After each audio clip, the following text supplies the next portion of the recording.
Hey everyone, and welcome to what should be my Replay Expo Walkie Talkie, but unfortunately it won't be. I'll get onto that in a sec.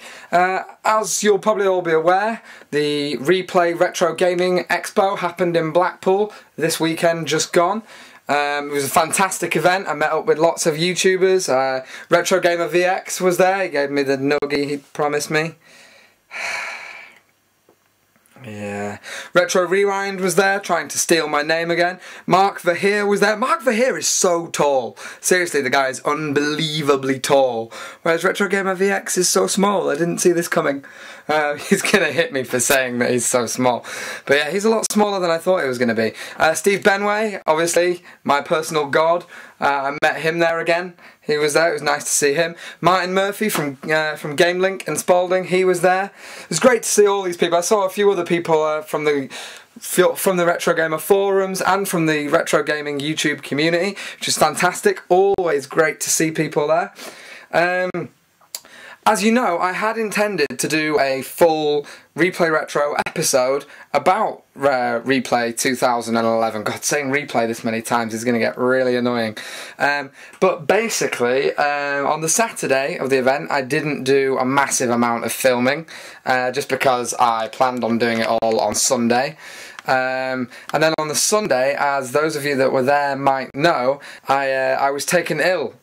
And actually had to leave the event in an ambulance, rather annoyingly, because I was hoping to get some arcade gaming on Bishi Bashi done, but couldn't, because, yeah.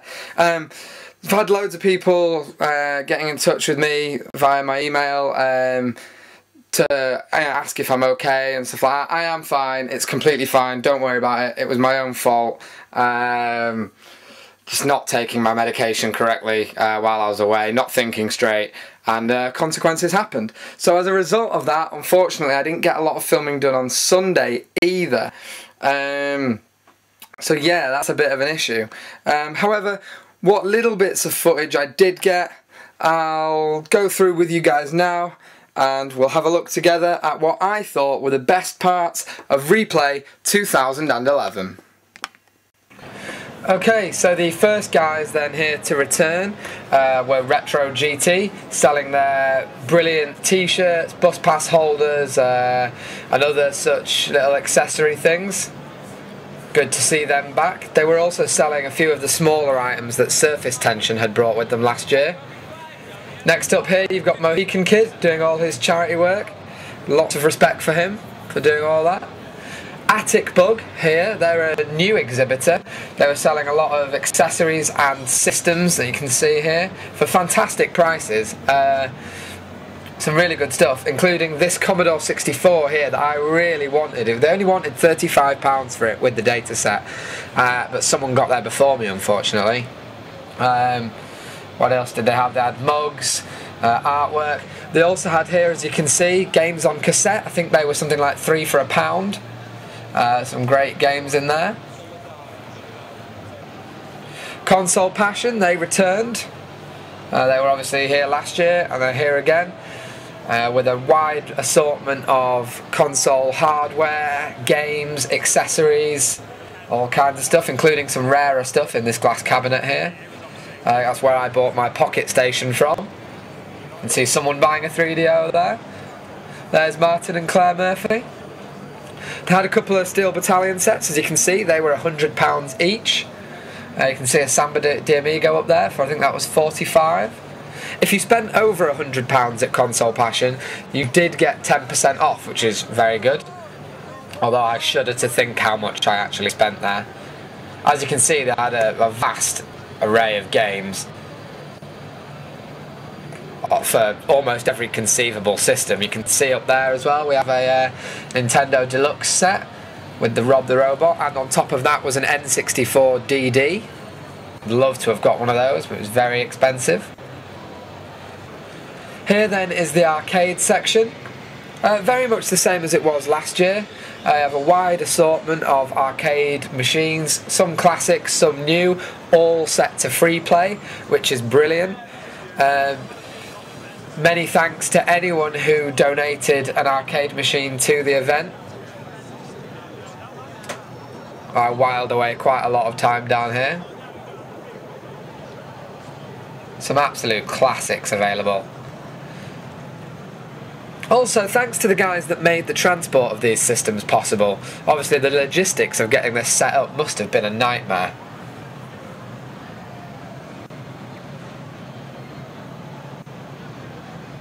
Further down this way we get to some of the more modern candy cabs.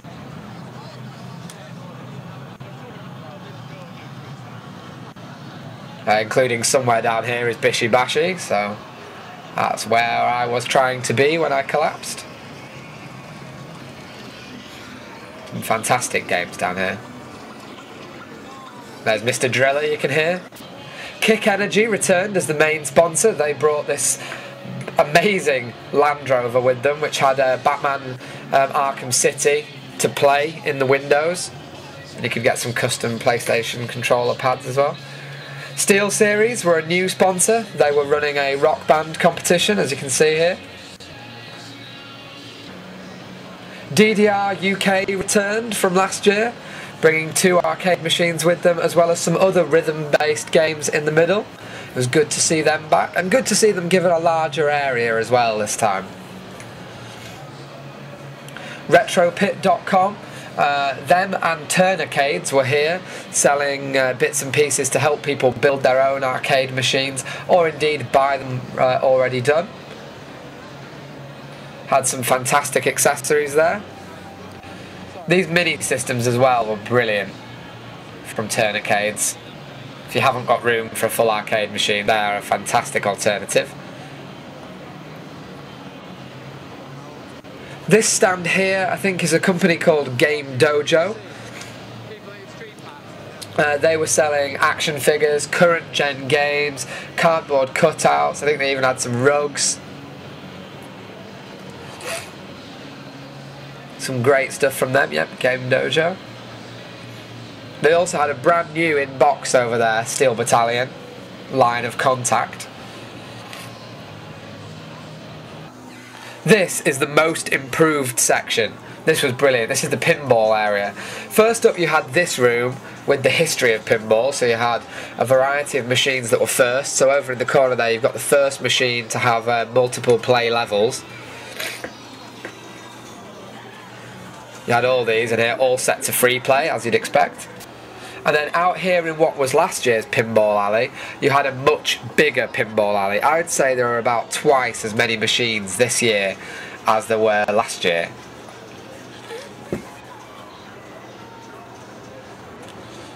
A variety of amazing machines based on different films or comics or TV shows, whatever else. All just like the arcade machines, set to free play. And because there were so many more of them, you didn't have to queue for as long as you did last year. Last year was quite a pain getting on these things, and it was a lot easier this year because there were twice as many machines. You can see Pinbot there.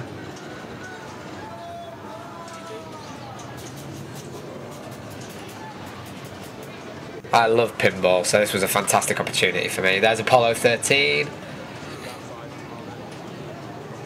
Couple of older ones. Magic City is that. I may not know much about pinball, but I do know I enjoy it. Once again, thanks to all the people who generously donated their machines and their time. There's Twilight Zone, I do know that one. Now obviously these machines are quite, you know, easily breakable, so thanks to anyone that did bring one. There's Nyan Cat running on, oh, I don't know. I'm not very good with the microcomputers and things like that. But this was the main entrance hall. That stuff had spilt out into here. There was Beeb Droid.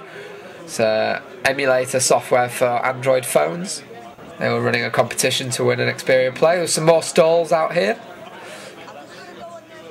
from various people, such as AmigaKit.com. These Bubble Bobble guys here, they were selling some incredible stuff. You could do pre-orders for t-shirts that were specific levels of games, and then you could buy badges to be the characters and collectibles within that game. So you could set up your own level, that was cool. These guys here selling some cardboard pinball machines and some books. Fignition had a stand over there. Retro Gamer VX is a big advocate of the Fignition mini computer. This was one of my favourite exhibits. This was all about play for disabled people or people with impairments. So these games had all been modified in some way with custom controllers to make it possible for otherwise incapable gamers to play. This was all new. This was the cosplay tournament.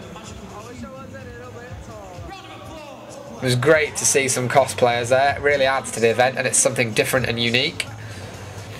There's Link.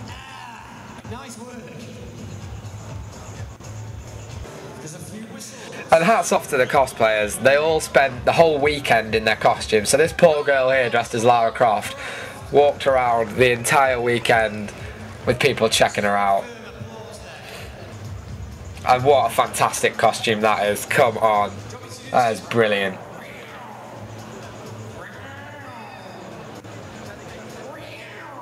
I wish I'd known there was a cosplay tournament.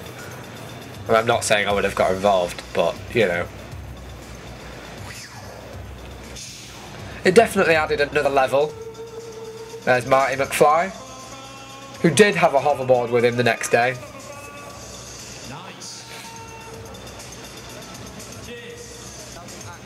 Travis Touchdown from the No More Heroes series.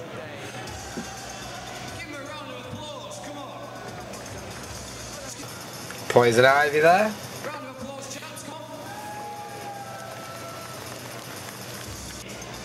And my favourite, Resident Evil family. That's just brilliant.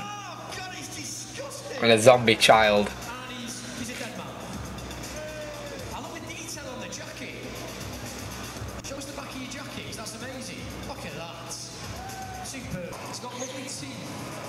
I'm not sure if this was a cosplayer or just an actual shambling undead corpse. Or maybe just a local from Blackpool. I don't know. But no, congratulations to all the cosplayers. All winners in my eyes, definitely. Fantastic. Fantastic bravery, if nothing else. You can see here then some of the systems that were available to play. All the systems that you see here you could just walk up to and play on due to the generosity of those who donated them to the event. Two Lynx is there linked up together. Neo Geo Pockets. Then we move on to the consoles themselves. A vast assortment of consoles and games. Some Vectrex consoles there. There is a Sharp Twin Famicom. That's a Famicom and the disk system built into one console.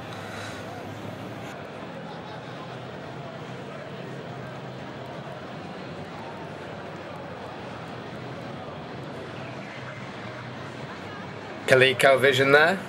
That's one I'd still like to pick up.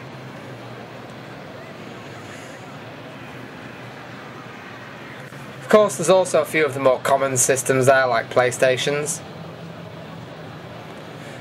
Two Steel Battalion setups. So for anyone that hasn't had a chance to play the game before, you could do so there.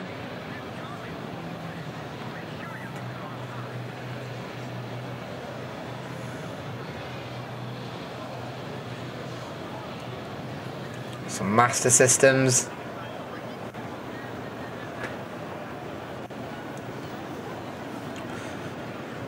NES consoles there onto Super Nintendos.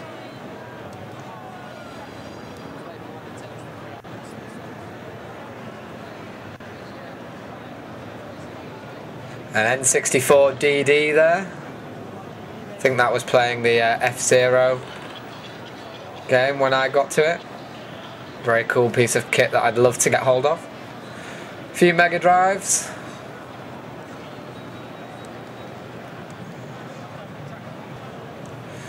You of course also have all the computer side of things as well. Atari computers, Commodores, Amigas.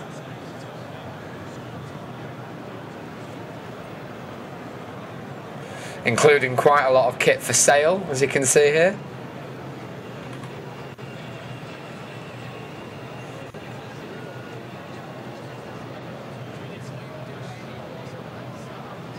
I don't really know much about these systems.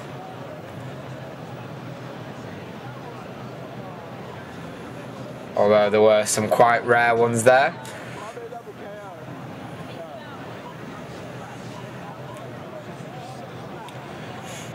Some merchandise, including new games for the Atari Jaguar and ST computers, I think. So new homebrew games.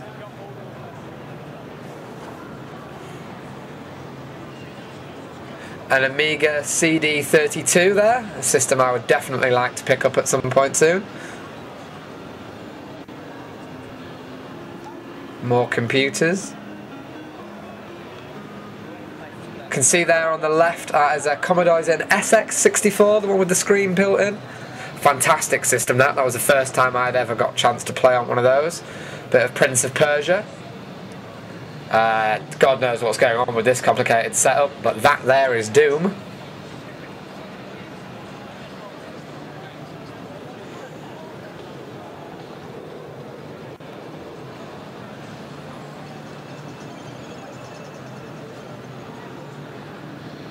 There was, of course, plenty of opportunities for multiplayer gaming. You can see an Xbox, a PS2 there, all set to multiplayer. Is that Time Splitters, possibly? Maybe? No? That, however, is Super Mario Kart 64, or Mario Kart 64.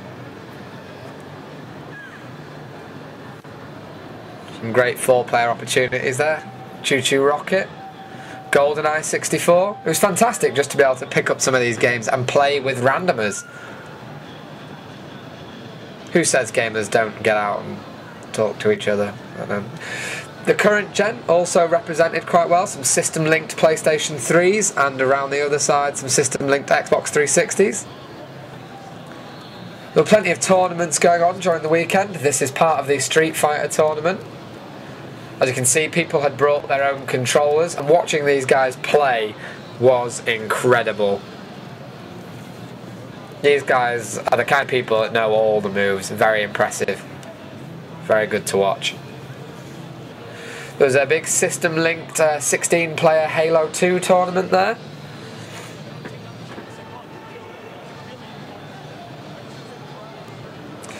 And there, just a quick establishing panning shot so you can see the main room of Replay 2011. Sorry, this is just clips, guys. Hope you've enjoyed it. Thanks for watching. Thanks for joining me, guys, on this quick look at what little footage I did get from Replay. Really sorry I couldn't get any more than that. I'll do my best next year to do much, much better. I'd like to say a massive thanks to everyone who organised the event. It was a fantastic weekend. I really enjoyed myself. A big shout out to all the YouTube community again that I met down there. It was great seeing you all. It's always cool to see these people that you talk to quite regularly, or talk to quite regularly. So yeah, big thanks to Replay Events, big thanks to all the YouTube community, and a final apology for not getting any decent footage for you guys. I'm really sorry about that. Next year at the Replay Expo 2012, you have my word. I probably shouldn't give my word, I should touch some wood right now. Touch wood. Is that in there? There you go. Touch wood. I have my word that I will do a much better, much bigger, much fuller Replay Retro show from the Expo. But hope you enjoyed what footage I did bring you today, guys. Hope those of you that went to the event did enjoy it, and I hope those of you that didn't will be there next year to join me for Replay 2012. See you then, guys.